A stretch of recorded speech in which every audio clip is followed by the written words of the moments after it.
Hello guys, welcome to my YouTube channel Physichem tutor. आज का lecture बारे में तुमको मालूम है।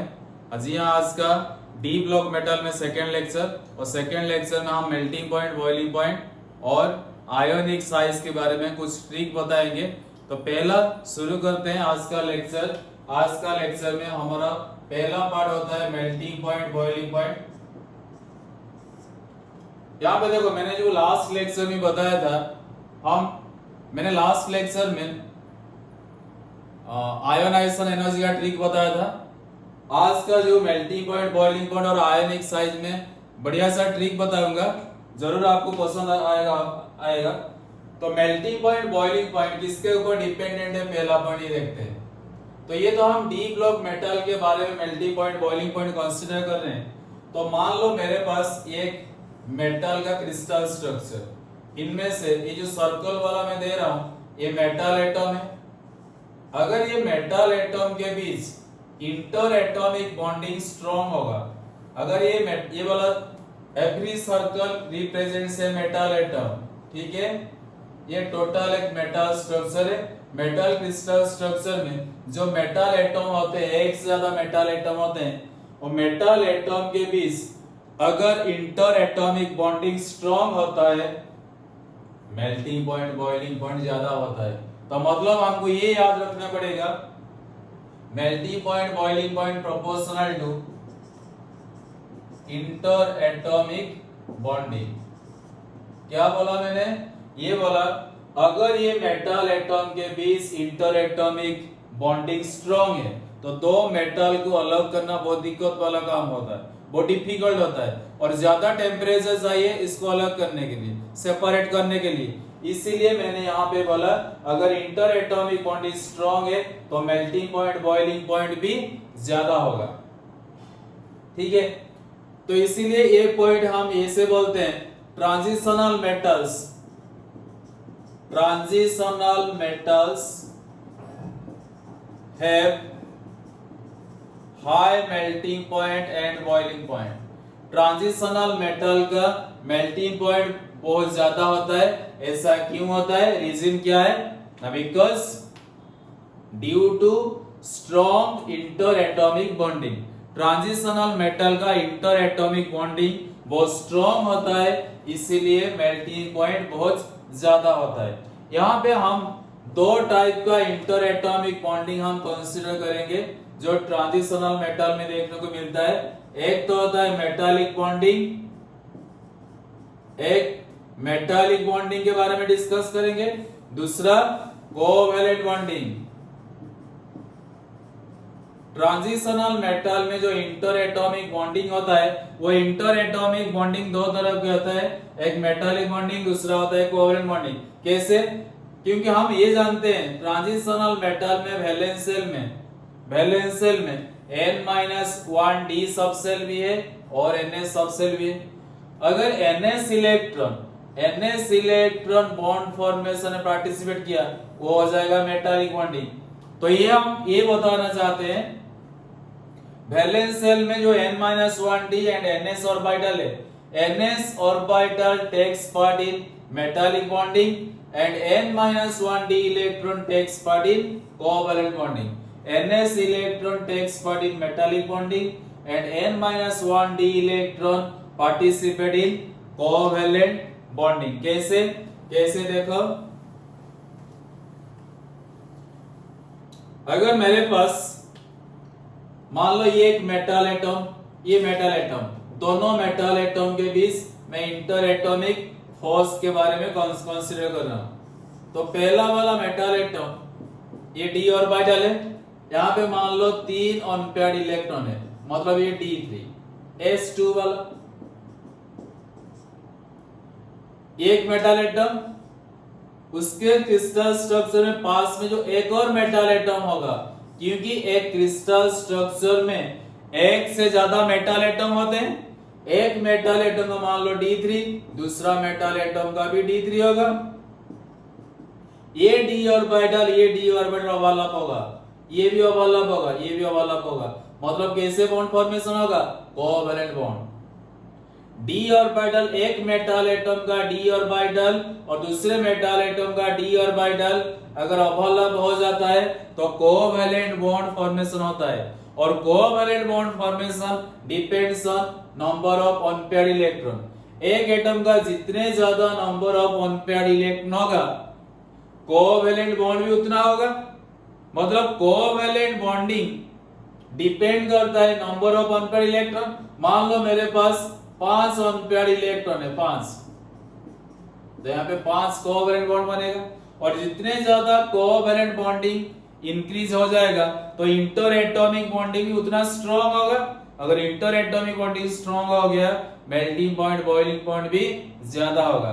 तो इसको हम ये समझ में आ गया ट्रांजिशनल मेटल का वैलेंस शेल में जो n-1d electron and ns electron होता है, ns इलेक्ट्रॉन मेटालिक बॉन्डिंग में इन्वॉल्व होता है और n-1d इलेक्ट्रॉन कोवैलेंट बॉन्डिंग में इन्वॉल्व होता है। एक मेटल एटम का d ऑर्बिटल दूसरे मेटल एटम के d ऑर्बिटल के साथ ओवरलैप हो रहा है, और ये ओवरलैपिंग जितने ज्यादा होगा इंटर एटॉमिक बॉन्ड भी उतना स्ट्रांग होगा। तो हमको ये सीखने को मिला, यहाँ पे ट्रिक तुमको ये याद रखना पड़ेगा। यहाँ पे ट्रिक क्या है ना, melting point proportional to number of unpaired electron. Trick क्या है ना, melting point proportional to number of unpaired electrons.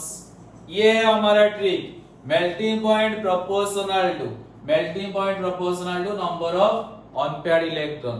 देखो अगर मैं 3D सीरीज के बात करूंगा, 3D सीरीज क्रोमियम क्या है, 3d5 4s1। यहाँ पे टोटल अनपेयर्ड इलेक्ट्रॉन कितने हैं, s ऑर्बिटल में एक अनपेयर्ड इलेक्ट्रॉन और d ऑर्बिटल में कितने अनपेयर्ड इलेक्ट्रॉन, 5।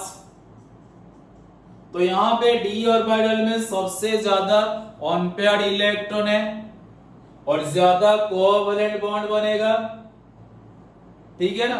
और ये वाला s इलेक्ट्रॉन तो मेटालिक बॉन्ड में पार्टिसिपेट करेगा, और d5 पे सबसे ज्यादा अनपेयर्ड इलेक्ट्रॉन यहाँ पे है और यहाँ पे ज्यादा कोवैलेंट बॉन्ड फॉर्मेशन होगा। इसका मतलब ये है क्रोमियम में इंटर एटॉमिक बॉन्डिंग बहुत स्ट्रांग होगा और क्रोमियम का मेल्टिंग पॉइंट ज्यादा होगा। जी हाँ, 3D सीरीज में क्रोमियम का मेल्टिंग पॉइंट बहुत ज्यादा है क्योंकि क्रोमियम के पास ज्यादा अनपेयर्ड इलेक्ट्रॉन है। समझ में आ रहा है। अगर मैं जिंक के बारे में बात करूंगा, 3D सीरीज, अगर 3D सीरीज में मैं जिंक के बारे में बात करूंगा तो जिंक में 3d10 4s2 है, d10 मतलब यहाँ पे अनपेयर्ड इलेक्ट्रॉन 0 है, d10 फुलफिल हो गया, अनपेयर्ड इलेक्ट्रॉन 0 है, मतलब जिंक के केस में कोई भी कोवैलेंट बॉन्डिंग नहीं होगा, अकेला एक ही मेटालिक बॉन्डिंग यहाँ पे होगा। केवल जिंक में क्या है ना, मेटालिक बॉन्डिंग है, कोवैलेंट बॉन्ड नहीं है। इसका मतलब क्या है ना, जिंक में इंटर एटॉमिक बॉन्डिंग वीक है, जिंक में इंटर एटॉमिक बॉन्डिंग वीक है। अगर इंटर एटॉमिक बॉन्डिंग वीक हो गया तो जिंक सॉफ्ट हो गया और मेल्टिंग पॉइंट क्या होगा, बहुत कम हो जाएगा। तो जिंक, कैडमियम, मरकुरी ये मेटल सॉफ्ट होते हैं और मेल्टिंग पॉइंट कम होता है। Zinc, cadmium, Mercury soft metal है और इसका मेल्टिंग पॉइंट भी कम है। इसके पीछे रीजन क्या है ना, जिंक, कैडमियम, मरकुरी में d10 हो जाता है, मतलब अनपेयर्ड इलेक्ट्रॉन नहीं है तो कोवैलेंट बॉन्डिंग यहाँ पे नहीं होगा, तो एक ही बॉन्डिंग होगा, मेटालिक बॉन्डिंग। इसका मतलब ये है इंटर एटॉमिक बॉन्डिंग बहुत वीक है तो मेल्टिंग पॉइंट भी कम होगा। तो पूरा मेटालिक बॉन्डिंग में एक ही ट्रिक हमको याद रखना होगा, melting point proportional to number of unpaired electron. ये याद हो जाएगा तो हमारा काम बन जाएगा। जो भी क्वेश्चन आएगा मेल्टिंग पॉइंट, बॉइलिंग पॉइंट और मेल्टिंग पॉइंट ऑर्डर, तो हम आसानी से सॉल्व कर पाएंगे। जैसे कि ठीक से देखो, मेरे पास स्कैंडियम है, टिटानियम है, vanadium, chromium, manganese, iron, cobalt, nickel, copper, zinc. ये कौन सा वाला मेटल, ये 3D सीरीज मेटल। मैं यहाँ पे क्या डिस्कस करने वाला हूँ, 3D सीरीज मेटल का 3D सीरीज मेटल का मेल्टिंग पॉइंट का ऑर्डर, या ये 3D सीरीज मेटल का मेल्टिंग पॉइंट ऑर्डर में डिस्कस कर रहा हूं। मेल्टिंग पॉइंट का मैंने ट्रिक क्या बताया? मेल्टिंग पॉइंट का ट्रिक है proportional to number of unpaired electron. देखते हैं स्कैंडियम के पास क्या है ना, 3d1 4s2। यहाँ पे कितने अनपेयर्ड इलेक्ट्रॉन है? 1। मैं यहाँ पे अनपेयर्ड इलेक्ट्रॉन को n के लिए n लिख रहा हूँ, अनपेयर्ड इलेक्ट्रॉन को n लिख रहा हूँ, तो n1 3d2 4s2, n कितना है 2। वानाडियम में d3s2 है, अनपेयर्ड इलेक्ट्रॉन 3 है। देखो स्कैंडियम से टिटानियम अनपेयर्ड इलेक्ट्रॉन इंक्रीज हो रहा है तो मेल्टिंग पॉइंट भी इंक्रीज होगा। टिटानियम वानाडियम अनपेयर्ड इलेक्ट्रॉन इंक्रीज हो गया तो मेल्टिंग पॉइंट भी इंक्रीज होगा। क्रोमियम में क्या है ना, d5s1, कितने अनपेयर्ड इलेक्ट्रॉन है 6, तो 6 अनपेयर्ड इलेक्ट्रॉन वानाडियम से क्रोमियम का मेल्टिंग पॉइंट ज्यादा होगा। और मैंगनीज के पास क्या है ना, d5s2, तो मतलब यहाँ पे अनपेयर्ड इलेक्ट्रॉन 5 है, मालूम पड़ रहा है तो अनपेयर्ड इलेक्ट्रॉन ऐसे पता करना है। एक d ऑर्बिटल, d सबसेल में कितने ऑर्बिटल 5 ऑर्बिटल, बस इलेक्ट्रॉन को फिल अप करते चलो, मतलब d3 1 2 3 से। हम जानते हैं स्ट्रक्चर ऑफ एटम, हमको बताया गया था सबसेल में कैसे इलेक्ट्रॉन फिल अप करते हैं, ऐसे में पता करता हूं कितने अनपेयर्ड इलेक्ट्रॉन होता है। मैंगनीज में हो गया अनपेयर्ड इलेक्ट्रॉन 5। अगर हम क्रोमियम मैंगनीज को कंपेयर करेंगे तो क्रोमियम का मेल्टिंग पॉइंट ज्यादा होगा। और आयरन के पास आते हैं, आयरन क्या है d6s2, मतलब कितने अनपेयर्ड इलेक्ट्रॉन 4, तो ये वाला एक एक्सेप्शन है। हमको यहाँ पे क्या लगा, मैंगनीज में अनपेयर्ड इलेक्ट्रॉन 5 है बट आयरन में 4 है, इसलिए हमको ये लगता था मैंगनीज का मेल्टिंग पॉइंट ज्यादा होगा, बट एक्चुअली ये है नहीं, आयरन का मेल्टिंग पॉइंट ज्यादा है। ये हमारा एक्सेप्शन है।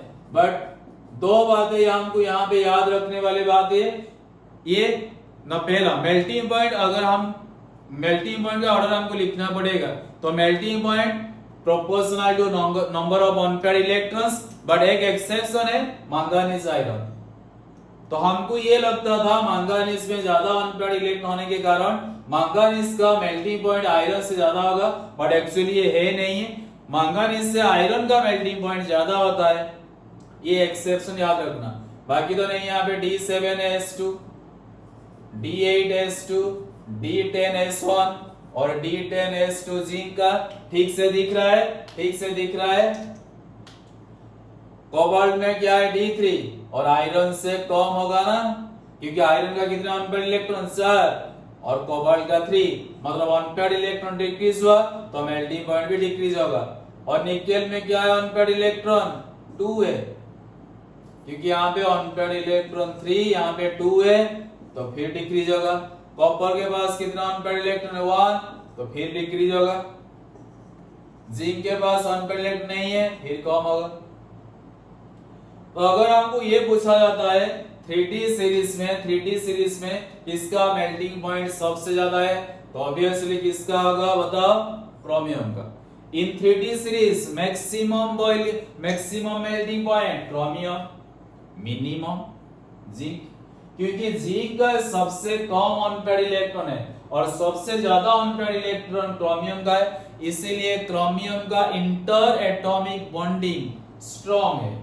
जिंक के पास अनपेयर्ड इलेक्ट्रॉन नहीं है, तो यहाँ पे हम कोवैलेंट बॉन्डिंग के बारे में जिक्र नहीं करेंगे।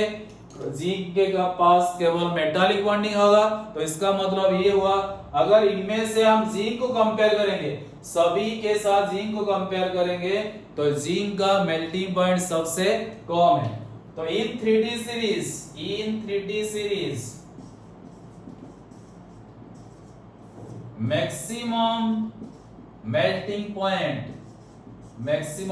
पॉइंट किसका है, क्रोमियम, और मिनिमम मेल्टिंग पॉइंट जिंक का होता है। 3D सीरीज में मैक्सिमम मेल्टिंग पॉइंट क्रोमियम और मिनिमम किसका होता है, जिंक का होता है। ठीक है, अगर इसको हम इसके लिए एक ग्राफ बनाएंगे, लिख दिया। अगर हमको मेल्टिंग पॉइंट का एक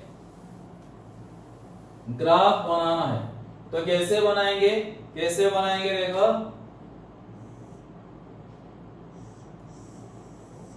तो मेरे पास ये melting point versus atomic number का ग्राफ,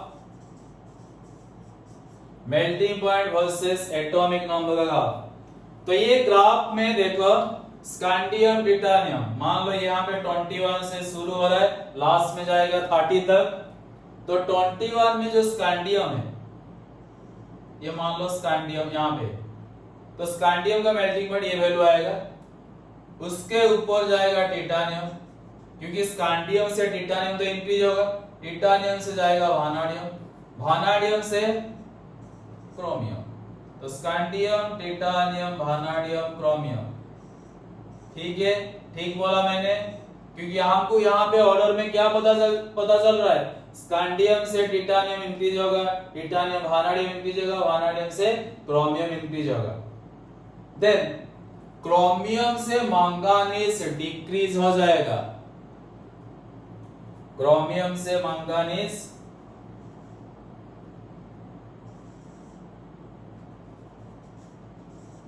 ये वाला मैंगनीज, क्रोमियम से मैंगनीज डिक्रीज हो जाएगा। ठीक है, और मैंगनीज के बाद आयरन का, मैंगनीज से आयरन का मेल्टिंग पॉइंट ज्यादा होता है, तो मैंगनीज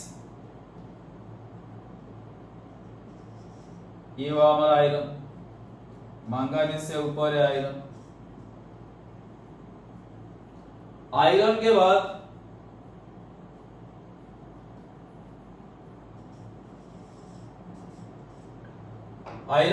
आयरन से कम है कोबाल्ट, आयरन से कम है कोबाल्ट, कोबाल्ट से कम है निकेल, निकेल से कम कॉपर, कॉपर से कम जिंक। ठीक है, समझ में आ गया, समझ में आ गया। ये देखो स्कैंडियम, टिटानियम, वानाडियम, क्रोमियम इंक्रीज हुआ, मैंगनीज डिक्रीज हो गया, डिक्रीज हो गया, मैंगनीज से आ गया, मैंगनीज से ज्यादा है आयरन का, आयरन ऊपर चला गया, आयरन से कम है कोबाल्ट का, और कोबाल्ट से कम है निकेल का, निकेल से कम है कॉपर का, निकेल से कम किसका है, कॉपर का है, और कॉपर से कम किसका है, जिंक का। ये एक्चुअली मेल्टिंग पॉइंट का ग्राफ, ऐसे कुछ ग्राफ का शेप होगा। तो मैं ये ऑर्डर के हिसाब से ग्राफ प्लॉट किया बस। अभी अगर हमको डिक्रीजिंग ऑर्डर में लिखना है, अगर ये पूरा मेटल का मेल्टिंग पॉइंट का डिक्रीजिंग ऑर्डर हमको लिखना है, तो क्या है ट्रिक, ट्रिक देखो, trick for decreasing order of melting point. ये ट्रायंगल एक मान लो, ये ट्रायंगल, यहां पे एक लाइन, ये एरो मार्क, ये एरो मार्क, ये एरो मार्क, ये एरो मार्क। इसका मतलब क्या, ठीक से देखो, मैंने यहां पे एक एरो मार्क दिया, यहां से एक एरो मार्क दिया, ये वाला, और ये वाला एक एरो मार्क, और ये वाला एक एरो मार्क। यहां पे मान लो पहला स्टेप, ये मान लो सेकेंड स्टेप, ये थर्ड स्टेप, ये वाला फोर्थ स्टेप। ठीक से देखो, यहां पे मैं क्या बताना चाहता हूं, ये trick decreasing order of melting point of 3D series metal को याद रखने के तरीका।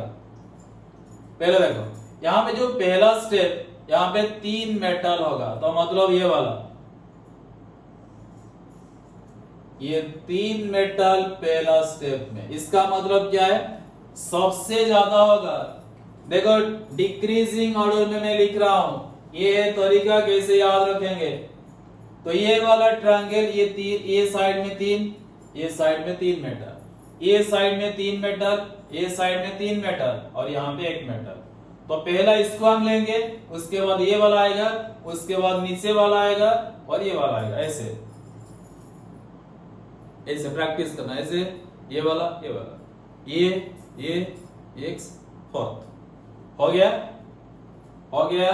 देखो पहले किसका ज्यादा होगा, सबसे ज्यादा ये साइड में, लेफ्ट साइड में, ट्रायंगल का लेफ्ट साइड में, इसको मैं पहला स्टेप दिया है, यहाँ पे 3 मेटल कौन है, क्रोमियम, वानाडियम, टिटानियम, मतलब सबसे ज्यादा होगा क्रोमियम का, देन आएगा वानाडियम, देन आएगा टिटानियम। राइट साइड ये राइट साइड का सर राइट साइड में ये वाला कौन आयरन कॉपर निकेल ये सेकेंड 3 मेटल यहां पे मैंने लिख दिया पहला वाला 3 मेटल ये सेकेंड 3 मेटल मतलब टिटेनियम के बाद आएगा आयरन कोबाल्ट निकेल आएगा। देन नीचे अगर मैं एक लाइन ड्रॉ करूंगा स्कैंडियम से लेके मैंगनीज तक वो कॉपर को टच करेगा स्कैंडियम मैंगनीज कॉपर ये लाइन में आ जाएंगे स्कैंडियम मैंगनीज कॉपर तो मतलब थर्ड में 3 ए मेटल होंगे तो थर्ड लाइन ये वाला नीचे वाला लाइन में 3 मेटल कौन कौन स्कैंडियम मैंगनीज कॉपर तो निकेल के बाद आएगा स्कैंडियम मैंगनीज कॉपर और लास्ट में कौन लास्ट में ये वाला जिंक ये वाला यहाँ पे क्या है फोर्थ में जिंक होगा। ये है decreasing order of melting point of 3D metals. उम्मीद करता हूं ये ट्रिक आपको पसंद आया होगा। तो इसे हम याद रखेंगे बस ये ट्रायंगल को याद रखना यहाँ पे 3 यहाँ पे 3 उसके बाद नीचे वाला 3 और लास्ट में जिंक बस यही याद रखना है। और ये जो ग्राफ कैसे मैंने बनाया ना ये ग्राफ कैसे बनता है ना melting point proportional to number of unpaired electron but एक एक्सेप्शन है मैंगनीज आयरन में से आयरन का ज्यादा होगा मैंगनीज का मेल्टिंग पॉइंट एक्सेप्शनली लो है। बस ये था उस मेल्टिंग पॉइंट का ट्रिक। नेक्स्ट आते हैं डी ब्लॉक मेटल में पहला जो वीडियो था लेक्चर 1 में जो वीडियो था वो था इसके बारे में आयोनाइजेशन एनर्जी के बारे में।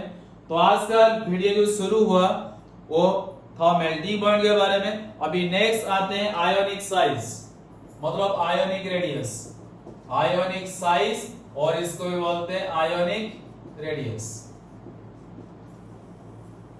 तो डी ब्लॉक मेटल का आयोनिक रेडियस में कुछ क्वेश्चन हम डिस्कस करेंगे। अगर मान लो हमको दे दिया कुछ पॉइंट हम डिस्कस करेंगे वानाडियम 2 plus वानाडियम 3 plus वानाडियम 4 plus vanadium plus 5 ये 4 आयोनिक स्पीशीज का रेडियस का ऑर्डर पूछ रहा है रेडियस ऑर्डर। अगर एक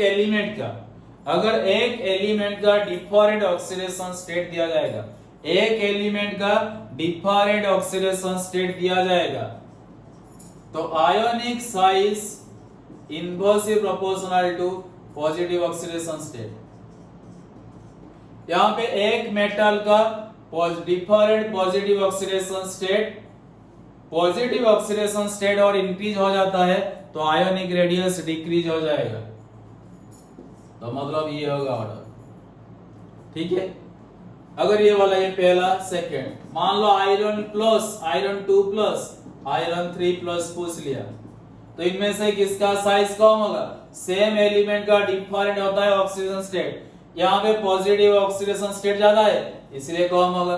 अगर मान लो पूछ लिया copper plus copper double plus इसका साइज कम होगा कॉपर डबल प्लस का एक स्पीशीज का अगर पॉजिटिव ऑक्सीडेशन स्टेट इंक्रीज हो जाता है तो रेडियस क्या होगा डिक्रीज हो जाएगा। नेक्स्ट आते हैं नेक्स्ट फैक्टर को आयोनिक साइज में next factor second point there is scandium 3 plus titanium 4 plus vanadium plus 5 chromium plus 6 manganese plus 7 ये दे रहा है। ये आयोनिक साइज का ऑर्डर पूछ रहा है आयोनिक साइज का ऑर्डर देखो डिफरेंट मेटल है और सभी मैक्सिमम ऑक्सीडेशन स्टेट में अगर यहाँ पे मैक्सिमम ऑक्सीडेशन स्टेट की हम बात करेंगे स्कैंडियम सब यहाँ पे जो लिखा है सब मैक्सिमम ऑक्सीडेशन स्टेट में है और ionic size inversely proportional to positive oxidation state. अगर मेटल का पॉजिटिव ऑक्सीडेशन स्टेट इंक्रीज होता जाता है तो आयोनिक साइज भी डिक्रीज हो जाएगा। Ionic size inversely proportional to positive oxidation state देखो जितने पॉजिटिव ऑक्सीडेशन स्टेट इंक्रीज हो गया मतलब न्यूक्लियस का इफेक्टिव न्यूक्लियर चार्ज इंक्रीज हो जाएगा और बाहर वाला इलेक्ट्रॉन को अपने तरफ ज्यादा खींच लेगा, इसलिए साइज का क्या हो जाएगा, डिक्रीज हो जाएगा। क्या बोला मैंने, अगर मैंने एक स्पीशीज का पॉजिटिव चार्ज बना दिया तो मतलब न्यूक्लियस में प्रोटॉन ज्यादा हो जाएंगे कंपेयर टू इलेक्ट्रॉन, तो मतलब न्यूक्लियस का अट्रैक्टिव पावर जेड इफेक्टिव मतलब इफेक्टिव न्यूक्लियर चार्ज ज्यादा इंक्रीज हो जाएगा, वो बाहर इलेक्ट्रॉन को अपने तरफ ज्यादा खींच लेगा, मतलब ये इलेक्ट्रॉन पास में आ जाएंगे, पास में आ जाएगा मतलब साइज का डिक्रीज हो जाएगा। ये हो गया नेक्स्ट। ये सब तुम जानते हो, दो जो बातें मैंने बताया था ये दो सभी जानते हैं। अभी जो मैं ट्रिक बताना जा रहा हूं यहाँ पे, ट्रिक क्या है ना, अगर मान लो मेरे को ये दे दिया chromium 2 plus aqueous, manganese 2 plus aqueous, iron 2 plus aqueous, ये तीनों आयन का एक्वेस मीडियम में इसका आयोनिक रेडियस, आयोनिक साइज क्या होगा। हम ये भी जानते हैं अगर क्रोमियम एक्वेस मीडियम में क्रोमियम 2 प्लस के साथ क्रोमियम 2 प्लस एक्वेस मीडियम में, तो ये कॉम्प्लेक्स के फॉर्म में होगा ना, chromium water 6 2 plus, manganese 2 plus aqueous medium मतलब क्या है, मैंगनीज वाटर 6 2 प्लस, ये वाला। तो अगर एक आयन एक्वेस मीडियम में है तो वो आयन हाइड्रेटेड फॉर्म में रहेगा, मतलब एक कॉम्प्लेक्स बना लेगा वो। तो ये तो कॉम्प्लेक्स हो गया। अगर ये कॉम्प्लेक्स है तो यहां पे CFT का फंडा लागू होगा। तो अभी जो हम बात करने वाले हैं वो क्या है ना, ionic radius, ionic size in aqueous medium, मतलब यहाँ पे कोऑर्डिनेशन नंबर वाला फंडा आएगा। तो इस CFT का एप्लीकेशन है। हम CFT में हमको ये बताया गया है कॉम्प्लेक्स में d ऑर्बिटल का स्प्लिटिंग होता है। ये कौन सा कॉम्प्लेक्स है, ऑक्टाहेड्रल कॉम्प्लेक्स, मतलब यहाँ पे d ऑर्बिटल का स्प्लिटिंग होगा, नीचे वाला होगा T2G, ऊपर वाला क्या होगा Eg। 5d ऑर्बिटल का स्प्लिटिंग होता है ऑक्टाहेड्रल एनवायरनमेंट में, ऑक्टाहेड्रल कॉम्प्लेक्स में नीचे वाला हो जाता है T2G और Eg, ऊपर वाला दो ऑर्बिटल Eg होता है। ये एनर्जी ऑर्डर, नीचे वाला एनर्जी सेट, ये वाला हायर एनर्जी सेट, ये तो तुम जानते हो। तो हमको क्या याद रखने वाली बात यहाँ पे है, अगर ट्रांजिशन मेटल का रेडियस वो एक्वेस मीडियम में दे दिया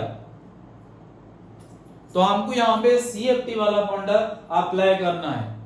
तो मतलब एक कॉम्प्लेक्स बना लेगा, मेटल आयन के पेरीफेरी में वाटर आ जाएंगे, तो कौन सा वाला कॉम्प्लेक्स मिलेगा ना, ऑक्टाहेड्रल कॉम्प्लेक्स मिलेगा। यहाँ पे कौन सा वाला कॉम्प्लेक्स मिलेगा, ऑक्टाहेड्रल कॉम्प्लेक्स। अगर एक D block metal ion coordination aqueous medium में है तो ये एक ऑक्टाहेड्रल कॉम्प्लेक्स बनाएगा और वहां पे लिगैंड कौन होगा, वाटर। तो वाटर जो यहाँ पे लिगैंड है, तो वाटर को हम वीक फील्ड लिगैंड मान के चलते हैं। वाटर को हम क्या मानते हैं ना, वीक फील्ड लिगैंड मानते हैं। तो ट्रिक सुनो यहाँ पे, अब ट्रिक क्या है, if electron enters into T2G, अगर T2G में इलेक्ट्रॉन एंटर हो रहा है रेडियस डिक्रीज हो जाएगा। अगर Eg में इलेक्ट्रॉन एंटर्स होगा, अगर Eg में इलेक्ट्रॉन एंटर होगा रेडियस इंक्रीज होगा। ये ट्रिक याद रखना। अगर हम ट्रांजिशनल मेटल आयन या डी ब्लॉक मेटल आयन का रेडियस एक्वेस मीडियम में कंसीडर करेंगे तो पहला चीज क्या याद रखना, तो ये कोऑर्डिनेशन ये कॉम्प्लेक्स बना लेगा। तो मतलब मेटल आयन के पेरीफेरी में वाटर आ जाएगा, ऑक्टाहेड्रल कॉम्प्लेक्स बना लेगा। तो हम यहाँ पे CFT वाला फंडा अप्लाई करेंगे। ट्रिक क्या है, अगर इलेक्ट्रॉन T2G में एंटर हो रहा है तो रेडियस डिक्रीज होगा, अगर इलेक्ट्रॉन Eg ऑर्बिटल में एंटर होगा तो रेडियस इंक्रीज होगा। देखो कैसे मैं क्वेश्चन को सॉल्व कर रहा हूं, कैसे मैं क्वेश्चन को सॉल्व कर रहा हूं। मेरे को दे दिया scandium 3+, titanium 3+, वानाडियम 3+, chromium 3+, manganese 3+, iron 3+। ये पहला ये 6 मेटल आयन का हमको रेडियस निकालना है in aqueous medium. Aqueous medium में ये 6 मेटल आयन का रेडियस का ऑर्डर हमको निकालना है। तो एक चीज हमारा दिमाग में होना चाहिए, क्वेश्चन में दे दिया ये मेटल आयन एक्वेस मीडियम में, तो मेटल आयन एक्वेस मीडियम में तो ये सभी कॉम्प्लेक्स बनाएंगे। ऑक्टाहेड्रल कॉम्प्लेक्स कोऑर्डिनेशन नंबर 6, मतलब मैं एक कॉम्प्लेक्स यहाँ पे लिख रहा हूं, स्कैंडियम वाटर 6 3+, ये वाला कॉम्प्लेक्स आयन होगा। टिटानियम वाटर 6 3+, ऐसे सभी मेटल आयन कॉम्प्लेक्स के फॉर्म में होंगे। ये कॉम्प्लेक्स फॉर्म में जो होंगे वहां पे हम मेटल आयन का रेडियस कंसीडर करेंगे। देखो ट्रिक देखो, स्कैंडियम 3+ एक D0 कॉन्फिगरेशन, टिटानियम 3+ एक D1 मेटल आयन। तो यहाँ पे अगर मैं T2G Eg का कॉन्फिगरेशन लिखूंगा तो सभी जानते हो ना, ऑक्टाहेड्रल कॉम्प्लेक्स में लोअर एनर्जी में 3 d ऑर्बिटल होते हैं, इसको बोलते हैं T2G सेट, और हायर एनर्जी में 2 ऑर्बिटल होते हैं, वो Eg सेट। और यहाँ पे लिगैंड कौन है? लिगैंड वाटर है, वाटर वीक फील्ड लिगैंड है। अगर वीक फील्ड लिगैंड है तो इलेक्ट्रॉन कैसे फिलअप होता है? सभी को एक एक पहले मिल जाता है, उसके बाद पेयरिंग होता है। ये CFT में हमको मालूम है, ये CFT में हम मालूम है, कोऑर्डिनेशन कंपाउंड चैप्टर में जो CFT वाला था, क्रिस्टल फील्ड थ्योरी, हमको वहां पे बताया गया है कैसे इलेक्ट्रॉन वीक फील्ड में हम फिलअप करते हैं और स्ट्रॉन्ग फील्ड में कैसे फिलअप करते हैं। फिर से ध्यान देना क्या मैं बता रहा हूं, अगर वीक फील्ड में हमको इलेक्ट्रॉन भरना होता है, कैसे भरते हैं ना, पहले यहाँ पे 1 आएगा, 1 2 3 4 5, मतलब सभी को एक एक मिल गया। उसके बाद पेयरिंग होगा, यहाँ पे यहाँ तो कितने था, 5 6 7 8 9 10, याद होगा कैसे ना, D1 D2 D3 मतलब 3 इलेक्ट्रॉन, 4 5 D5 हो गया, 6 7 8 9 10 D10 हो गया। ये वीक फील्ड के लिए इलेक्ट्रॉन फिलअप करने का तरीका होता है, ऐसे याद रखेंगे। वीक फील्ड में सभी को पहले एक एक दे देते हैं, उसके बाद पेयरिंग करते हैं। अगर मेरे पास D0 है तो T2G0 Eg0 होगा, अगर D1 है तो T2Eg में कैसे होगा, T2G1 होगा। वानाडियम 3+ D2 होगा, कैसे होगा, T2G2 Eg0 होगा। समझ में आ रहा है? देखो जिसको भी समझ में नहीं आ रहा है फिर से देखो, ये T2G का सेट 3 ऑर्बिटल, ये Eg सेट। मेरे पास क्या है, मान लो D2 है, D ऑर्बिटल में 2 इलेक्ट्रॉन, तो 2 इलेक्ट्रॉन को फिलअप करना है इन T2G एंड Eg में। तो हमारा यहाँ पे लिगैंड कौन है, वाटर। वाटर मतलब वीक फील्ड, वीक फील्ड में कैसे याद होना चाहिए, कैसे इलेक्ट्रॉन फिलअप होता है। पहले यहाँ पे एक इलेक्ट्रॉन होगा, दूसरा इलेक्ट्रॉन यहाँ पे होगा, तीसरा इलेक्ट्रॉन यहाँ पे आएगा, चौथा इलेक्ट्रॉन यहाँ पे आएगा, पांचवा वाला यहाँ पे आ जाएगा। तो ये D1 D2 D3 D4 D5, मतलब अभी हमारे पास क्या है, D2, तो मतलब यहाँ पे एक होगा, यहाँ पे एक होगा, मतलब कॉन्फिगरेशन क्या हो गया, T2G2 Eg0 T2G2 Eg0। Chromium 3+ तो D3 है, तो कॉन्फिग अभी मेरे पास D3 है, क्या होगा बताओ, क्या होगा ना, 1 2 3 यहाँ पे, तो T2G3 Eg0। देखो कैसे बनाते हैं, स्कैंडियम 3+ टिटानियम 3, देखो स्कैंडियम, अगर स्कैंडियम 3+ यार मैं टिटानियम 3+ का कंपेयर कर रहा हूं, टिटानियम 3+ में लास्ट इलेक्ट्रॉन कहां पे एंटर हुआ, T2G में, तो रेडियस डिक्रीज हो जाएगा। मैं लास्ट इलेक्ट्रॉन, देखो लास्ट इलेक्ट्रॉन मैंने लिखा था, अगर लास्ट इलेक्ट्रॉन T2G में एंटर होगा तो रेडियस डिक्रीज होगा, अगर लास्ट इलेक्ट्रॉन Eg में एंटर होगा तो रेडियस इंक्रीज हो जाएगा। मैं ये दोनों को कंपेयर कर रहा हूं, कंपेयर करने के बाद स्कैंडियम 3+ के साथ अगर मैं टिटानियम 3+ का कंपेयर करूंगा, टिटानियम 3+ में लास्ट इलेक्ट्रॉन कहां पे जाता है, T2G में, तो रेडियस डिक्रीज होगा। वानाडियम 3+, अगर टिटानियम 3+ वानाडियम 3+ हम कंपेयर करेंगे, वानाडियम 3+ में लास्ट इलेक्ट्रॉन कहां से कहां पे जाता है, T2G में, तो रेडियस डिक्रीज होगा। अभी क्रोमियम 3+ को आओ, क्रोमियम 3+, क्रोमियम 3+ वानाडियम 3+, ये दोनों को कंपेयर करो, और क्रोमियम 3+ में लास्ट इलेक्ट्रॉन कहां पे आता है, कौन सा ऑर्बिटल फिल अप होता है, T2G में, तो फिर भी रेडियस डिक्रीज होगा। अगर लास्ट इलेक्ट्रॉन T2G में आ जाता है तो रेडियस डिक्रीज हो जाएगा। अभी मैंगनीज 3+ को, मैंगनीज 3+ D4 है, अगर यहाँ पे D4 है तो कैसे होगा, ये weak field D1 D2 D3 D4। अभी मैंगनीज 3+ में D4, मतलब ये क्रोमियम 3+ के साथ मैंगनीज 3+ कंपेयर करो, मैंगनीज 3+ में लास्ट इलेक्ट्रॉन कौन सा ऑर्बिटल में एंटर हो रहा है, Eg में, तो इसीलिए रेडियस इंक्रीज हो जाएगा। तो मतलब D4 का यहाँ पे होगा T2G3 Eg1, मैंगनीज 3+ में लास्ट इलेक्ट्रॉन Eg में चला गया, इसलिए यहाँ पे रेडियस इंक्रीज हो जाएगा।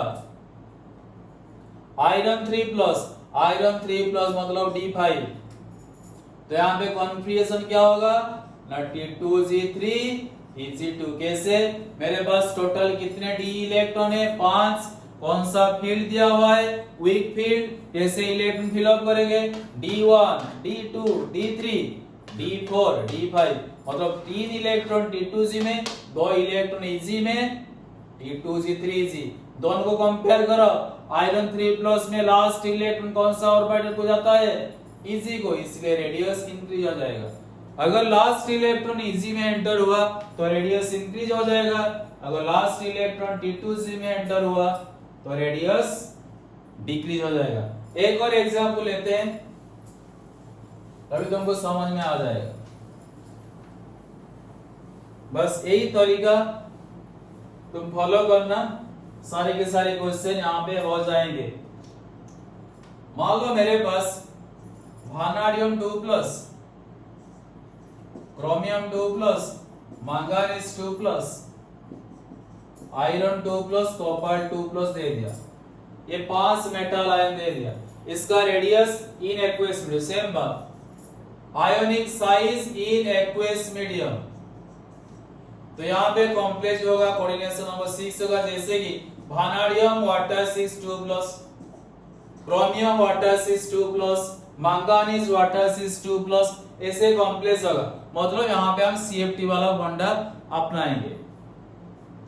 वानाडियम 2+, बताओ वानाडियम 2+ में कितने D इलेक्ट्रॉन है, 3, क्योंकि वानाडियम का कॉन्फिगरेशन है D3 4s2, और क्रोमियम 2+ होगा D4, मैंगनीज 2+ होगा D5, आयरन 2+ होगा D6, कॉपर 2+ होगा D7।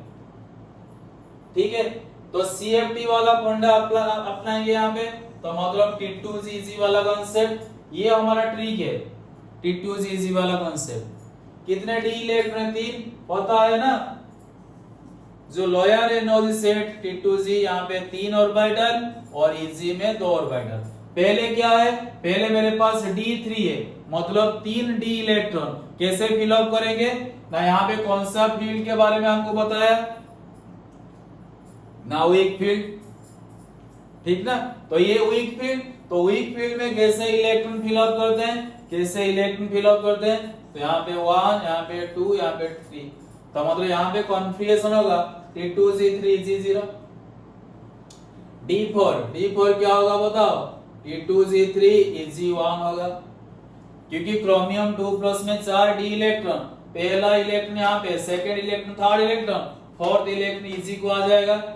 वानाडियम 2+ के साथ क्रोमियम 2+ को कंपेयर करो, क्रोमियम 2+ में लास्ट इलेक्ट्रॉन Eg ऑर्बिटल को आ जाता है, Eg ऑर्बिटल को चला जाता है, इसलिए आयोनिक साइज क्या हो जाएगा, इंक्रीज। मैंने ट्रिक बताया था, अगर इलेक्ट्रॉन Eg को Eg ऑर्बिटल में फिल अप होता है तो रेडियस क्या हो जाएगा, इंक्रीज हो जाएगा।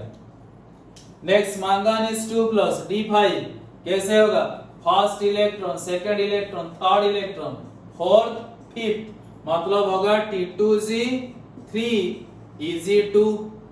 क्रोमियम मैंगनीज के साथ कंपेयर करो, क्रोमियम 2 प्लस में लास्ट इलेक्ट्रॉन कहां पे?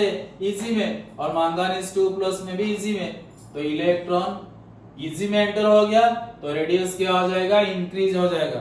अगर इलेक्ट्रॉन Eg में आ जाता है, हम सब अगर कंपेयर करेंगे तो लास्ट को कंपेयर करेंगे, ये दोनों को कंपेयर करो, लास्ट इलेक्ट्रॉन इसका कहां पे कौन सा ऑर्बिटल जाता है? Ig, तो रेडियस इंक्रीज हो जाएगा।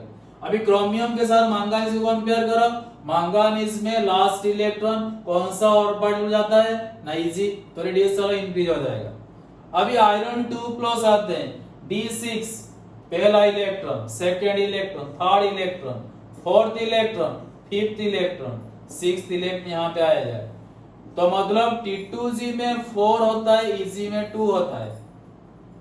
अगर हम इलेक्ट्रॉन फिलअप कर रहे हैं, पहला electron, second, third, fourth, fifth, sixth, तो आयरन 2 प्लस का सिक्स्थ इलेक्ट्रॉन, लास्ट इलेक्ट्रॉन कौन सा ऑर्बिटल आता है? T2G, इसलिए रेडियस यहाँ पे डिक्रीज होगा। मैं हमेशा लास्ट इलेक्ट्रॉन के बारे में बता रहा हूं, ठीक से मार्क करना। अगर अभी भी तुम्हारा माइंड में डाउट है, पहले से फिर से देखो, अगर डाउट है अभी भी, ये ट्रिक एक बार समझ जाओगे तो सारे के सारे क्वेश्चन हो जाएगा। देखो D3 था मेरे पास, अभी D3 के साथ D4 कंपेयर कर रहा हूं। D3 1 2 3, तो मतलब D3 में लास्ट इलेक्ट्रॉन कौन सा ऑर्बिटल फिलअप हुआ? T2G। Chromium D4, chromium 2 plus D4, first, second, third, fourth, last electron कौन सा ऑर्बिटल में? T2G में, सॉरी Eg में। लास्ट इलेक्ट्रॉन कौन सा ऑर्बिटल में? Eg में, तो इसीलिए इसका साइज क्या हो जाएगा? वैनेडियम 2 प्लस से ज्यादा होगा। मैं हमेशा लास्ट इलेक्ट्रॉन के बारे ही बात कर रहा हूं। मैंगनीज 2 प्लस D5 है, मैंगनीज 2 प्लस D5 है, तो D5 मतलब देखो first, second, third, fourth, fifth, last electron कौन सा ऑर्बिटल? फिर भी वही Eg ऑर्बिटल, तो मैंगनीज 2 प्लस का साइज क्रोमियम 2 प्लस से ज्यादा होगा। अभी आयरन में आयरन 2 प्लस में जो D6 है, वहां पे तुमको क्या नजर आता है? D6 का इलेक्ट्रॉन फिलअप करो, पहला first electron, second electron, third electron, fourth electron, fifth electron, sixth electron, तो लास्ट सिक्स्थ इलेक्ट्रॉन T2G में आ गया, इसीलिए रेडियस डिक्रीज हो जाएगा।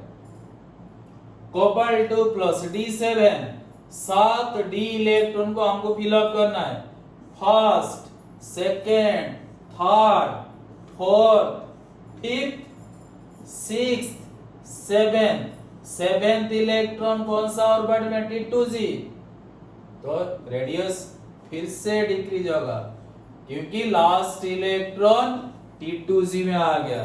ये तरीका याद रखने के, मतलब हम क्वेश्चन सॉल्व करेंगे, जो भी तुमको आयोनिक रेडियस दे देगा कंपैरिजन में तुम एक चीज मार्क करना, क्या तुमको ये D इलेक्ट्रॉन निकालना पड़ेगा और इसके बाद तुम एक कॉन्फिगरेशन लिखना, लास्ट इलेक्ट्रॉन को मार्क करना, लास्ट इलेक्ट्रॉन कौन सा ऑर्बिटल को जाता है।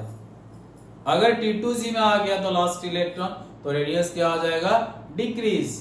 अगर Eg में आ गया तो रेडियस हो जाएगा इंक्रीज। ये दो ट्रिक मैंने बताया आज, एक मेल्टिंग पॉइंट का ट्रिक और आयोनिक रेडियस का ट्रिक। दोनों ट्रिक मेरे हिसाब से बहुत बढ़िया ट्रिक है। जो ट्रायंगल वाला ट्रिक तो सुपर्ब था, तो ऐसे याद रखेंगे। उम्मीद करता हूं ये वीडियो भी आपको अच्छा लगेगा। देखो, अगर तुम ये वीडियो देख रहे हो तो तुम्हारा दोस्त को भी बताना, क्योंकि सभी के पास ये इंफॉर्मेशन जाना चाहिए। और हो सकता तो वीडियो को लाइक करना और जितने हो सकेगा वीडियो को शेयर करना और चैनल को सब्सक्राइब करना अपने हाथों। तो थैंक यू। नेक्स्ट वीडियो में फिर से हम ट्रिक लेके आएंगे, तो नेक्स्ट लेक्चर तक वेट करना, फिर मिलेंगे। आज के लिए थैंक यू।